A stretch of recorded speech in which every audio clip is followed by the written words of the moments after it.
जय हिंद मेरे प्यारे दोस्तों, स्वागत करता हूं मैं आपके अपने YouTube चैनल ज़मानिया सर पे। तो आज के इस प्रश्न में हम लोग सीखेंगे गुना भाग पे आधारित प्रश्न। पहला प्रश्न है कि 162 में किस छोटी से छोटी संख्या से गुना करें कि प्राप्त गुणनफल पूर्ण वर्ग बन जाए। मेरे प्यारे दोस्तों, पूर्ण वर्ग बन जाए तो वर्ग बनाना है हमें। तो सबसे पहले पूछा है कि प्राप्त गुणनफल, तो 162 है तो इसका हम गुणनखंड निकाल लेते हैं। तो 162 का गुणनखंड निकालने के लिए हमें क्या करना होगा, इसका फैक्टर करना होगा। तो चलिए इसका गुणनखंड देख लेते हैं क्या क्या बनता है। तो पहले हम 2 से लेके जाते हैं।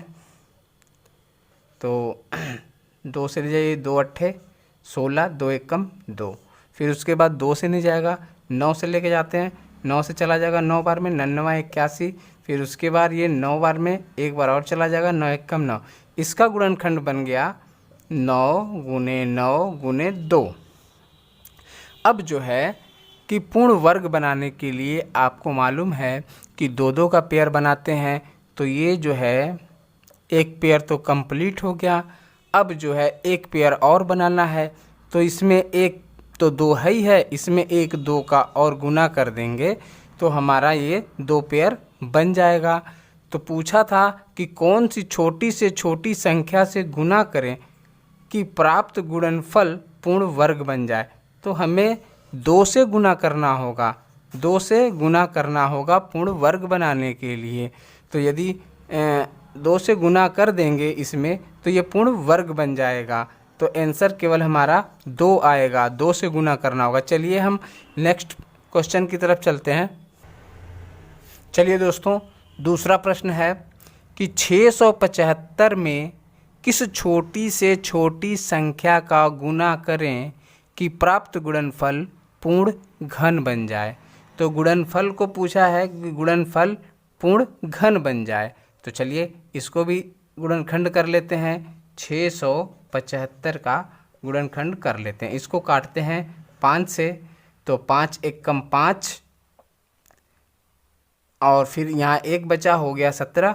तो 5 त्याई 15, 2 बचा, 5 पच्चे 25। उसके बाद फिर हम लेके चलते हैं 5 से, 5 दूनी 10, 3 बचा, अब 5 सत्ते 35। अब जो है इसको फिर लेके चलते हैं। अब तो 5 से जाएगा नहीं, अब 3 से लेके जाते हैं। 3 नवा 27। अब उसके बाद 3 त्रिका 9 और 3 एकम 3। ये गुणनखंड इसका कंप्लीट हो गया। अब इसको एक तरफ लिख लेते हैं। 3 गुने 3 गुने 3 गुने 5 गुने 5, ये गुणनखंड है। और जो है इसमें प्रश्न में पूछा है कि घन बनाना है। तो घन में 3-3 का पेयर बनता है। तो इसमें जो है ये 3 का पेयर हम बना दिए। अब इस 5 को 3 का पेयर बनाने के लिए एक 5 कम हो रहा है। तो इसमें जो है एक 5 का गुना कर दें तो ये भी पेयर कंप्लीट हो जाएगा। तो मेरे प्यारे दोस्तों, इसमें क्या चीज़ हम ऐड किए हैं, 5 हम ऐड किए हैं। तो केवल 5 से इसमें हम गुना कर देंगे तो हमारा ये जो गुणनफल होगा वो पूर्ण घन बन जाएगा। तो मेरे प्यारे दोस्तों, चलिए चलते हैं अगले प्रश्न की तरफ। चलिए दोस्तों, तीसरा प्रश्न है कि 250 में किस छोटी से छोटी संख्या से भाग दें कि प्राप्त गुणनफल पूर्ण घन बन जाए।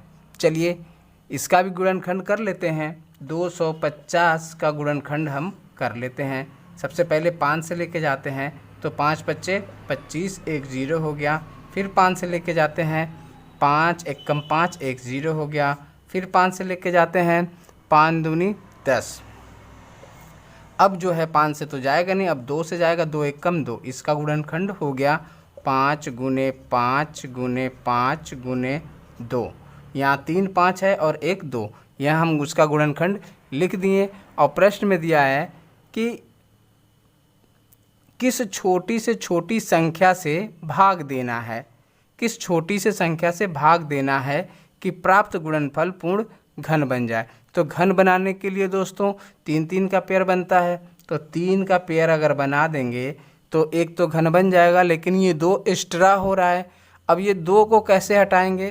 तो इसी संख्या में, इस गुणनखंड में यदि हमको 2 से अगर भाग देना हो तो ये 2 से 2 कैंसिल हो जाएगा, तो ये हमारा आंसर हो जाएगा 2। अब जो है अगर यहाँ से 2 हट जाएगा तो ये पूर्ण घन बन जाएगा। तो जो पेयर बन रहा है उसको हम बना लेंगे, जो एक्स्ट्रा होगा वही हम आंसर दे देंगे। ठीक है मेरे प्यारे दोस्तों, चलिए अगले प्रश्न की तरफ चलते हैं। चलिए दोस्तों, चौथा प्रश्न की तरफ बढ़ते हैं। उससे पहले यदि आप चैनल पे नए हैं तो सब्सक्राइब करके चैनल को मजबूत कीजिए। चौथा प्रश्न है कि 180 में किस छोटी से छोटी संख्या से भाग दें कि प्राप्त गुणनफल पूर्ण वर्ग बन जाए। तो चलिए 180 का हम गुणनखंड निकाल लेते हैं। तो 180 को भी हम ऐसे गुणनखंड निकाल लेंगे। 2 से हम कर लेते हैं, 2 9 18, एक 0 हुआ। अब 2 से इसको फिर ले जाइए, 45 दूना 90 होता है। और उसके बाद जो है 5 से कर लीजिए, 5 9 45, और फिर 3 से काट लीजिए, 3 त्रिका 9 और 3 एक कम 3। इसका गुणनखंड क्लियर हो गया। इसको इधर लिख लेते हैं, 2 गुने 2 गुने 5 गुने 3 गुने 3। अब जो है इसका गुणनखंड हमने लिख लिया। प्रश्न में दिया हुआ है कि कौन सी छोटी से छोटी संख्या से भाग दें कि प्राप्त गुणनफल पूर्ण वर्ग बन जाए। तो सबसे पहले दोस्तों, वर्ग बनाने के लिए हमें 2 का पेयर बनाना होता है। तो इसमें 2 का पेयर ये बन रहा है, इसमें 2 का पेयर ये बन रहा है। यदि यहाँ पे ये 5 नहीं होता तो हमारा पूर्ण वर्ग कंप्लीट हो जाता। तो हमें भाग देना है, तो इसी में हम 5 से अगर भाग दे देंगे तो ये 5 से 5 कैंसिल हो जाएगा। तो हमारा ये पेयर बन जाएगा कंप्लीट, और ये 3 का पेयर कंप्लीट बन जाएगा। तो हमारा आंसर क्या होगा? 5 हमारा आंसर होगा। मेरे प्यारे दोस्तों, अगर आपको वीडियो अच्छी लगी हो तो लाइक शेयर कमेंट कीजिए और चैनल को सब्सक्राइब करें यदि आप नए हो तो। धन्यवाद।